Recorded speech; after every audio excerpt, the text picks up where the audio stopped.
ako dahil from 2016 hanggang 2025 ay nandyan pa rin kayo at nandito pa rin kayo para sa bayan. Maraming salamat. Sunod po ay personal pa rin ang pagpapasalamat ko sa inyong lahat, sa tulong ninyo, sa kampanya ninyo, sa suporta ninyo para sa akin at sa boto ninyo noong nakaraang halalan noong 2020.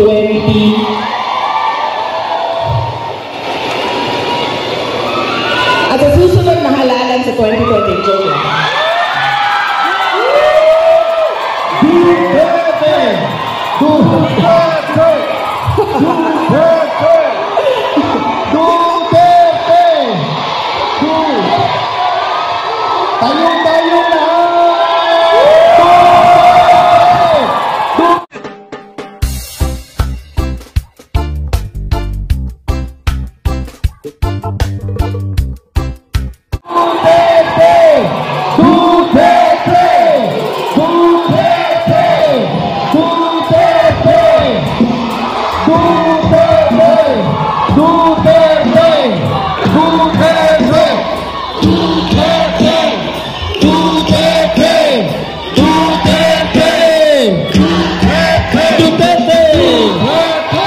Okay. Papunta na po ang suspension order. Sige. Woo! Sige. Maraming salamat sa suporta ninyo noong 2022. Thank you very much sa inyong lahat, mga kababayan. Alam nyo, una ko pong naramdaman na mukhang mananalo ako sa eleksyon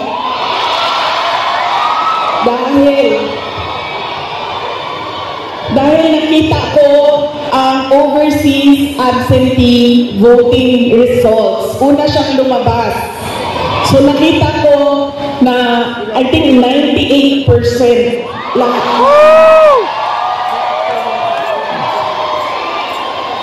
ng OFW votes ay para sa akin. Kaya doon ko naramdaman na parang baka siguro manalo ako. Kaya maraming salamat sa inyo.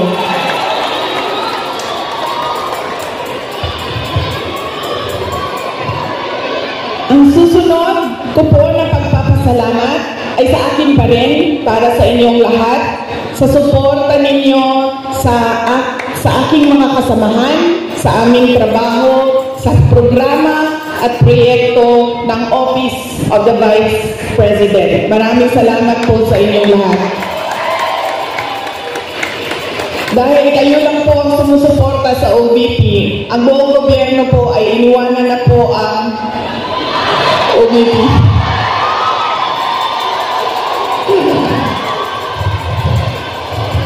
Maraming salamat. Yung satellite offices po namin sa iba't ibang lugar ay naningkamot. Sabihin naningkamot. Naiwan. Nagsisikap. Yung satellite offices po namin ay nagsisikap na mahanap yung mga geographically isolated and disadvantaged areas at hindi lang nakatuon sa National Capital Region. Kaya salamat po sa suporta ninyo sa Office of the Vice President. Ang susunod po na pagpapasalamat ko ay ang mahal ko kayo.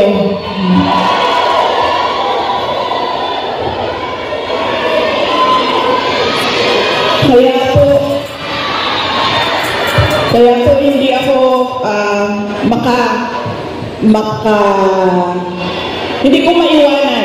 hindi ko maiwanan ang aking katayuan, tama ba pwesto, posisyon, dahil sa inyong lahat.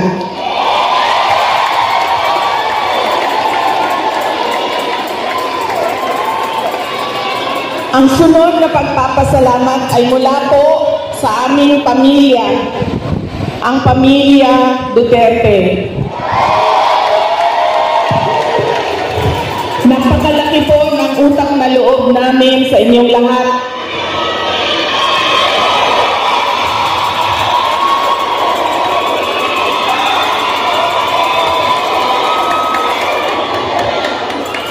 Daghan tayo ang amo ang utang na kabubuton kaninyong tanan mga kaigsuulan ng sa pagkakataon na ibinibigay ninyo sa amin na makaserbisyo o makapagtrabaho sa ating pamahalaan. Sa oportunidad na ginahatag ninyo kanamo nga makasilbi sa ato ang nasod. Maraming salamat po sa inyong lahat.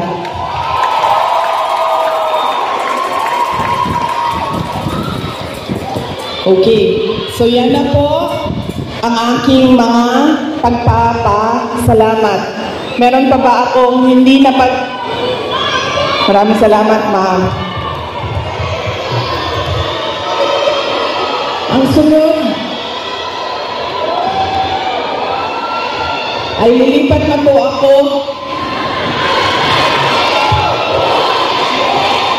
Duterte!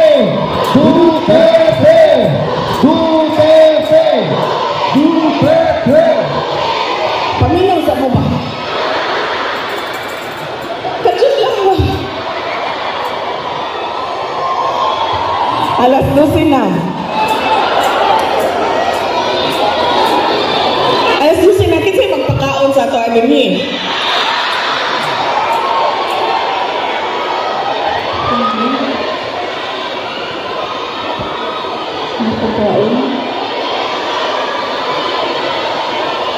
Hana, Jollibee? May Jollibee daw, sabi ni ma'am.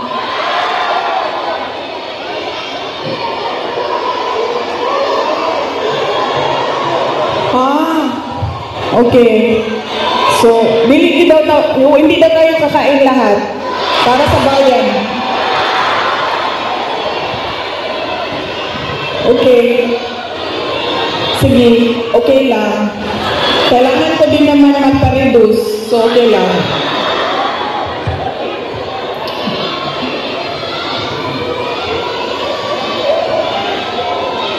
Ma'am, darating tayo dyan sa ayuda na yan, ha? Wait lang. Kasi, tuloy-tuloy ko na, ha? Ang susunod ko po ay ang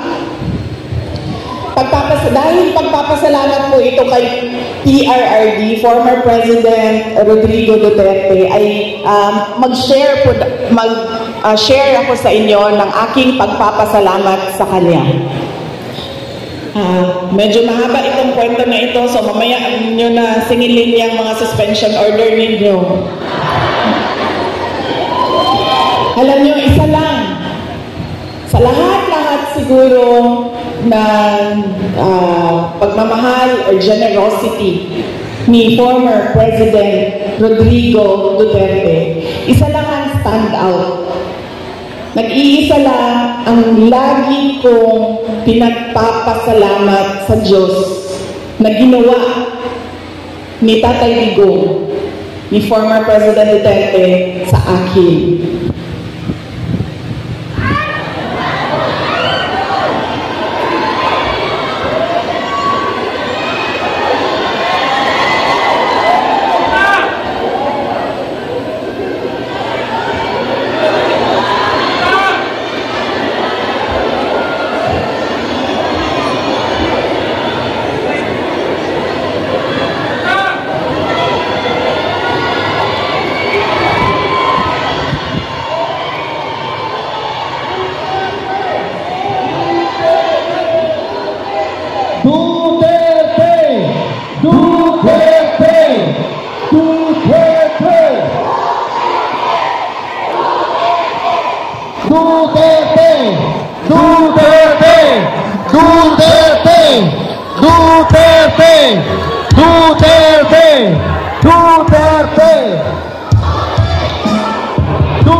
Okay na?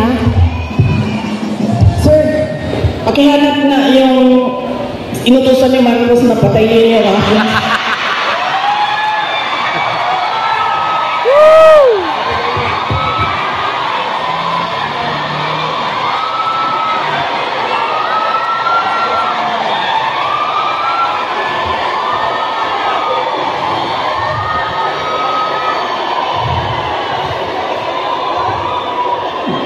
Yan.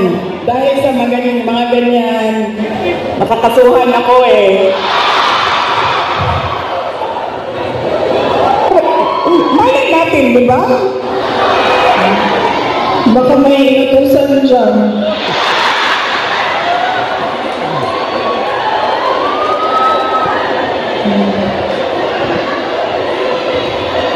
Okay. Isa lang. Paulit-ulit yan pag napapaisip ako sa tatay ko. Binigyan halaga niya at inulit-ulit niya sa akin ang kahalagahan ng edukasyon. Hindi niya ako tinigilan. Alam niyo, si PRD, yung pong mga nasa harap, kailangan niyo po umupo kasi hindi makakita yung nasa likod. Hindi siya tulad ng tatay ninyo na malambing, mapagmahal. Hindi ganyan ang tatay ko. Ang tatay ko galing siya sa generation na laging galit. Diba? Sino yung mga magulang na yung generation na laging galit?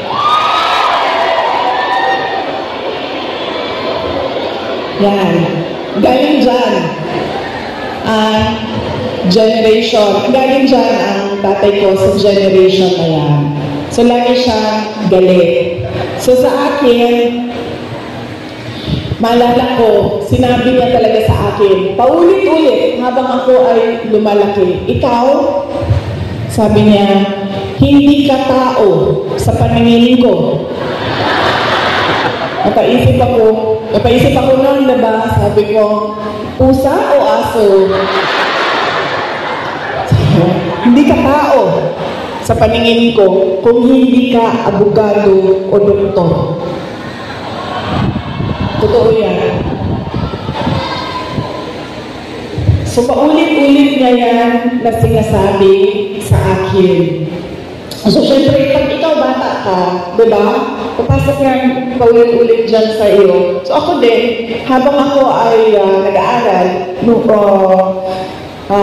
ako ay malaki, nag-aaral ka, elementary, high school, napasok na sa isip ko. At 4 years old, hindi ko alam, baka sa tiyan pa lang, sinasabihan na ako ng tatay ko, ikaw, hindi ka tao. Hindi ka. Kasi 4 years old pa lang, sa yearbook ko ng kindergarten, nakalagay doon, I want to be